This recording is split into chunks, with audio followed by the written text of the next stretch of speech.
beautiful. It gave me chills.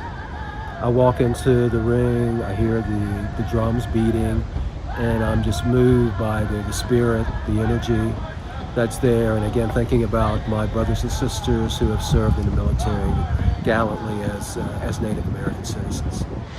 I think it's a beautiful memorial. I think they did a great job creating a peaceful, quiet, reflective space, and I think it's especially important that we have this memorial here in the nation's capital, where we have a lot of international visitors, people from all over the country come to see it, and it's just going to do, I think it's going to do a lot to raise awareness of the unique traditions of service that inspire so many Native Americans to join the military.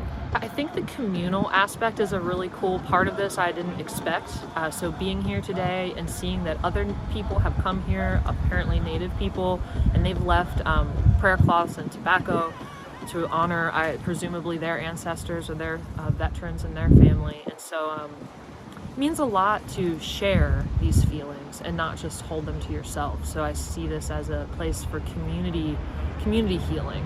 We've served with honor in the military for years and years, and I think Native Americans have been unknown warriors. People don't know the story, how compelling the story is.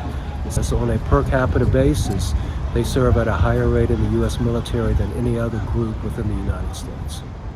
So the opportunity to contribute to building a memorial that tells that story, informs people, educates, and maybe even making a change culturally was incredibly exciting, and I'm very grateful the company made the donation. I was always kind of generally aware that Native American people had enrolled in higher rates than the average Americans in the military, but I learned today through the museum's exhibit that, for example, in the Vietnam War, Native Americans, 1 out of 4 eligible men enrolled, a lot of them voluntarily, compared to 1 out of 12 a rate of the general population's participation. So that was just a specific number to put to it that I had never known before, and it kind of shocked me to think about 25% of the young men enrolling and the impact that that would have on families and communities. It was a big sacrifice.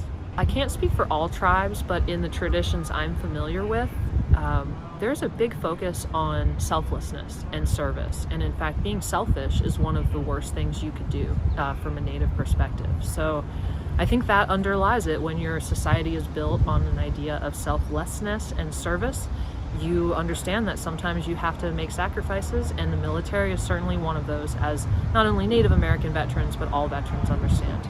I think it just goes back to the appreciation and the recognition of Native Americans as a people group, as a valued people group, and celebrating their contributions right here in Washington, D.C. It's amazing.